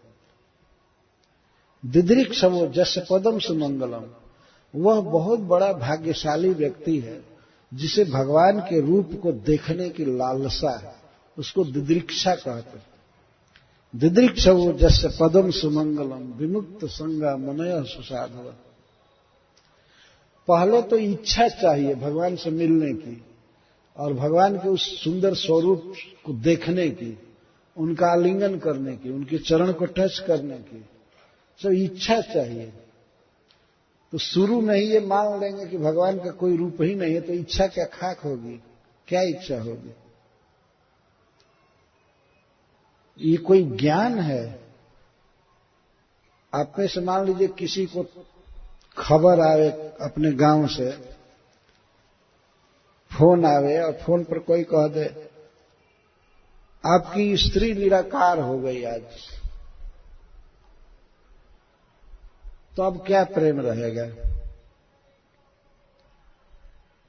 तो साकार स्त्री है तो अच्छा है, भगवान से भी अच्छा है, क्योंकि कम से कम फोन करेंगे तो उसका रिस्पॉन्स तो देगी ना। लेकिन निराकार किस काम आएगा, किस दिन काम आएगा, कब बात करेगा, वो मरेगा भक्त तब भी आएगा कि नहीं, कोई ठीक नहीं है ना। क्या क्या काम आएगा? न समाचार पूछेगा और न तो कोई पैसा देगा, या न पानी का पूछेगा, न भोजन देगा, कुछ नहीं। कैसे लोगों को ये पसंद पड़ता है समझ में नहीं आती है बात।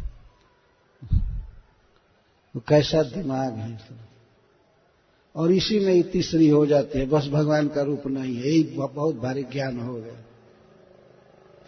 केवल निगेशन करना, निगेटिव बात बोलना, ये कोई ज्ञान थोड़े है। अरे भगवान के बारे में बोलना चाहिए, उसका मुख कैसा है, चरण कैसा है, उसके रिलेटिव कैसे है, भगवान की पत्नी कैसी है, भाई कैसा है, उसकी लीलाएं कैसी है, घर कहाँ है, एड्रेस क्या है, इसको ज्ञान कहते हैं। उसका कोई रूप नहीं है, उसका कोई नाम नहीं है, उसको कोई जान ही नहीं सकता है, तो फायदा क्या है? और जान ही नहीं सकता तो तुम क्यों जानने का प्रयास कर रहे हो? तो जान ही नहीं सकता है, अलख निरंजन, उसको कोई लख ही नहीं सकता है। लख ही नहीं सकता तो मरो इसी तरह से सोच सोच करके। लेकिन यहां तो साफ भगवान को लक्षित कर रहे हैं, आंखों से देख रहे हैं ब्रह्मा जी, और भगवान के रूप का गुण गा रहे हैं। और कहते हैं इसी रूप को उपाय द्वारा देखा जा सकता है। जैसे अन्न प्राप्त किया जाता है खेती करके। कितना सुंदर उदाहरण दे रहे हैं। पृथ्वी में है अन्न, उपाय द्वारा प्रकट होगा। उपाय का अर्थ है खेती करना, कृषि करना, उसके द्वारा उत्पन्न होगा। तो इसी तरह से भगवान को प्रकट करने के लिए उपाय चाहिए, और उपाय में सबसे बड़ा उपाय है भगवान के नाम को बोलना। हरे कृष्णा कृष्णा कृष्णा हरे हरे, हरे राम राम राम हरे हरे। और भगवान की कथा सुनना, भगवान की पूजा करना, ऐसे भगवान दिखाई पड़ते हैं। ये ब्रह्मा जी सब बात बता रहे हैं। भुवि अन्नम, पृथ्वी से अनेक उपायों द्वारा अन्न उत्पन्न किया जाता है। कितने कितने फल उत्पन्न होते हैं, कैसे कैसे, कितनी सब्जियां उत्पन्न होती हैं। और कोई एक दिन संघ बनावे, मान लीजिए किसान संघ बना लें, चाहे कोई पागल किसान, और कहें कि नहीं नहीं, कहीं पृथ्वी में कोई अन्न नहीं है। कुछ लोगों ने झूठा प्रचार कर दिया है कि इसमें बहुत अन्न रखा हुआ है, इसमें भिंडी है, टमाटर है, आलू है, और जौ है, गेहूं है, चना है, सरसों, सब कुछ। कौन कहता है कि रखा? मैं तो इतना गड्ढा खोदा, एक दाना मुझे गेहूं का नहीं मिला। और मान लीजिए ये संघ बनाकर कहें कि पृथ्वी में अन्न नहीं है, कोई अन्न नहीं है, न चना है, न मटर है, न गेहूं है, कुछ नहीं है। तो क्या उनके इस बात को प्रमाणिक माना जाएगा? पर कलयुग में ऐसे भी मूर्ख मनुष्य हैं जो सोचेंगे आखिर भाई वो लोग कुछ कह रहे हैं तो कुछ बात तो जरूर है, और रास्ता निकालेंगे अब समन्वय का। नहीं, आखिर 10 आदमी कह रहे हैं तो उसमें कुछ सत्य है, तब तो कह रहे हैं। आखिर इतनी जनसंख्या संसार की ईश्वर को निराकार कह रही है, तो आखिर कुछ दम तो जरूर है, कुछ बात जरूर। क्या बात है? कुछ नहीं है। जैसे पृथ्वी पर मान लीजिए अधिकांश जनसंख्या कहने लगे कि पृथ्वी के भीतर एक भी आलू नहीं है, हमने खोद खोद करके देखा। अरे खेती करके 2-4 महीना प्रतीक्षा करके खोदोगे तब न मिलेगा आलू, या गेहूं उस तरह से मिलेगा, चना मिलेगा। कुछ किए नहीं, न भागवत सुने, न भगवान का जप किए, न भगवान के मंदिर में पूजा किए, न भक्तों का संग किए, और ईश्वर के बारे में ज्ञानी बनकर चल देते। क्या ज्ञान होगा? करेंगे तब न ज्ञान होगा। तो भूमि अन्नम और अम्बु, जैसे पृथ्वी में जल है, लेकिन जल को उपाय के द्वारा प्रकट किया जाएगा। जल है ना, जो व्यक्ति कुआं खोदना नहीं जानता है, बोरिंग करना नहीं जानता है, तो मर जाएगा पानी के बिना। कितने उपाय से पृथ्वी से जल को प्रकट किया जाता है। जल की बहुत आवश्यकता है, नहाने के लिए, पीने के लिए, भोजन बनाने के लिए, फैक्ट्री चलाने के लिए, कई तरह से खेतों की सिंचाई के लिए। पर जल को प्राप्त करने का उपाय होता है। पृथ्वी में अपार जल राशि है, लेकिन उसको प्रकट किया जाता है। और उद्यमने का एक अर्थ श्रीधर स्वामी जी कहते हैं, उद्यम, जल है पृथ्वी में, लेकिन उसको अपने काम में लेने के लिए नल द्वारा, मशीन द्वारा उसको ऊपर चढ़ाया जाता है। इसलिए आदमी कहीं ऊंचे ऊंचे फ्लैट में भी रह रहा है, पर देखा जाए कितनी बुद्धि है मनुष्यों के पास, पृथ्वी के भीतर के जल को घर घर में पहुंचाया जा रहा है नल द्वारा। वॉश बेसिन है, तो बाथरूम है, तो किचन है, सब जगह टोटी लगी हुई। कहां पानी है और उपाय द्वारा उसको कहां कहां ले जाया जा रहा है। तो जैसे इस तरह पृथ्वी के अव्यक्त जल को ऊपर उठा करके जगह जगह दिया जा रहा है, तो इस तरह से भगवान वास्तव में प्रकट हो सकते हैं और हमसे बातें कर सकते हैं। उनको झूला झुलाया जा सकता है, उनको खाना खिलाया जा सकता है, उनके साथ गलवाही देकर चला जा सकता है, उनका गीत गाया जा सकता है। हरे कृष्ण। तो श्री ब्रह्मा जी भगवान शिव के साथ मिलकर श्री भगवान के साक्षात्कार और करने का विधान उपाय वर्णन कर रहे हैं। भगवान को प्राप्त कर लेते हैं उपाय द्वारा। 9 उपाय है भगवान को प्राप्त करने के, जिसे नवधा भक्ति कहते हैं। श्रवणम कीर्तनम विष्णु स्मरणम पाद सेवनम अर्चनम वंदनम दास्यम सख्यमात्म निवेदनम। ये 9 उपाय शास्त्रों में बताए गए, भक्ति के अंग हैं। भगवान के विषय में सुनना और कीर्तन करना, स्मरण करना, वंदना करना, अर्चन करना, दास्य भाव में रहना, भगवान को अपना मित्र समझना, सेवा करना और भगवान को सर्वस्व अर्पित करना। ये 9 उपाय हैं। 9 उपायों से भगवान को जाना जा सकता है, उनको प्रकट किया जा सकता है और उनसे बहुत बड़ा प्रेम बढ़ाया जा सकता है। तो इसको करना चाहिए। उद्यमने च वृत्ति, उद्यम व्यापार के द्वारा जैसे लोग जीविका चला लेते हैं, यहाँ के वस्तु को वहां बेचना, वहां के वस्तु को यहाँ बेचना, या नृत्य गीत आदि है, नाचने वाले गाने वाले होते हैं, उस गाते हैं और उससे उनकी जीविका चलती है।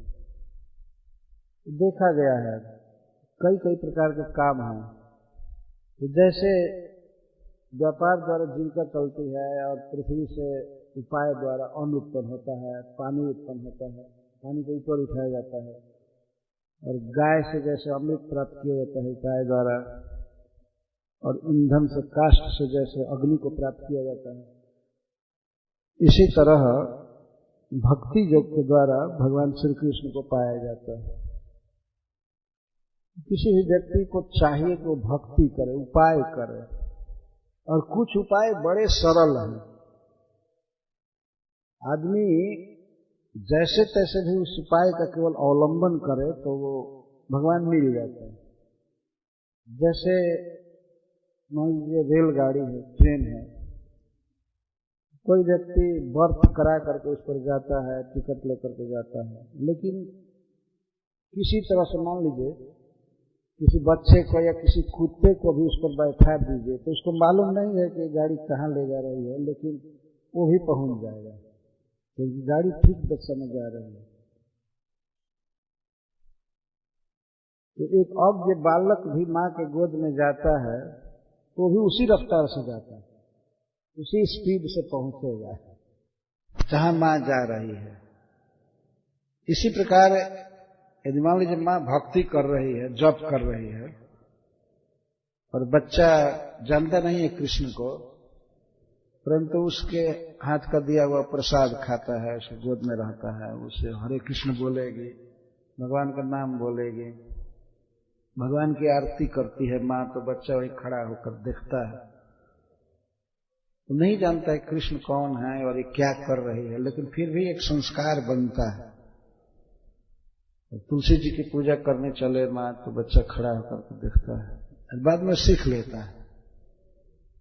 भक्ति जो इतना प्रबल है और व्यापक है कि कोई से बाकी नहीं रह सकता, तो बहुत सरल है, बिल्कुल प्रैक्टिकल लाइफ है भक्ति। जो लोग नहीं करते हैं उनको लगता है कि ये बहुत भारी पहाड़ है, कैसे होगा, लेकिन जो करते हैं उनके जीवन का वो आनंद है। जो भगवान की आरती करते हैं, जप करते हैं, तो उसको किए बिना नहीं रह सकते, क्योंकि वो आनंद है, उस आनंद को प्राप्त किए बिना वो नहीं रह सकते। बहुत बड़ा सुख और बहुत बड़ा साधन है, उपाय है भगवान से मिलने का, मुक्ति प्राप्त करने का, दुख से मुक्त होने का। तो श्री ब्रह्मा जी इस श्लोक में यही कह रहे हैं, 5 उदाहरण दिए हैं। इस तरह से योगैर मनुष्य अधीयंति ही त्वाम गुणेश बुद्धिया कवयो वदंती। कवि लोग, विद्वान लोग, भक्त लोग इस प्राकृतिक जगत में ही आपको इस तरह प्राप्त कर लेते हैं और आपका अपनी अपनी रुचि के अनुसार वर्णन भी करते हैं। वदंती केवल अधीयंती ही नहीं, अधीयंती का अर्थ होता है प्राप्त कर लेते हैं, आपको प्राप्त कर लेते हैं, और वदंती च, और आपके विषय में बोलते भी हैं। भगवान के विषय में विविध गुण गाते हैं, पद गाते हैं, कथा कहते हैं। वदंती च, हे प्रभु, आज आपने हमें दर्शन दिया। लोग बहुत बहुत काल से आपकी प्रतीक्षा कर रहे थे कि कब भगवान से भेंट होगी। तम त्वाम वयमनाथ समुज्जिहानम सरोजनाभाति चिरेप्सितार्थम दृष्ट्वा गता निर्वृति मध्य सर्वे गजा दवार्ता इव गांगमंभ। हे प्रभु, हम लोग जल रहे थे, बहुत दुखी थे, लेकिन आपको उगते हुए हमने देखा। जैसे सूरज उगता है, चंद्रमा उगता है, वैसे आप उगे, यहीं प्रकट हो गए। हे सरोजनाभ, आपके नाभि से कमल उत्पन्न हुआ और उसी कमल से हम सब लोगों का जन्म हुआ है। हे नाथ, आप हमारे प्रभु भी हैं और हमारे पिता भी हैं। सरोज नाभ है, मतलब पद्म नाभ है, भगवान को कहते हैं। भगवान के नाभि से कमल हुआ और कमल से ही सारा लोक जन्म लिया, ब्रह्मा जी जन्म लिए, तो भगवान पिता हैं। तो कृपा उत्पन्न करने के लिए देवता लोग, ब्रह्मा जी आदि कह रहे हैं कि अब तो हमारे पिता हैं सरोज नाभ, पद्म नाभ, और उसी से हमारा जन्म हुआ। तो आप हम लोगों पर कृपा कीजिए, और आप ही हमारे प्रभु हैं। नाथ, नाथ सरोज नाभ, दो संबोधन। हे नाथ, हे सरोज नाभ। सरोज कमल को कहते हैं। तो आपके नाभि से लोकात्मक कमल उत्पन्न हुआ और हम सब उससे उत्पन्न हुए हैं, तो आप हमारे पिता हैं, हमारे प्रभु हैं। अति चिर इप्सितार्थम, बहुत दीर्घ काल से हम लोग आपके दर्शन की लालसा कर रहे थे, कब हम भगवान को भर आंख देखेंगे। अति चिर इप्सित अर्थम, अति चिर का अर्थ बहुत काल से, करोड़ों करोड़ों वर्ष से हम प्रतीक्षा कर रहे थे। इप्सित अर्थ, आप हमारे इप्सित अर्थ हैं, आपका ये सुंदर रूप देखने की लालसा हम लोगों को थी। तो आपको देख करके आज हम सभी लोग निर्वृत्तिम गता, परमानंद में मग्न हो गए। कैसे? जैसे गजा दवार्ता इव गांग मंभ, जैसे किसी जंगल में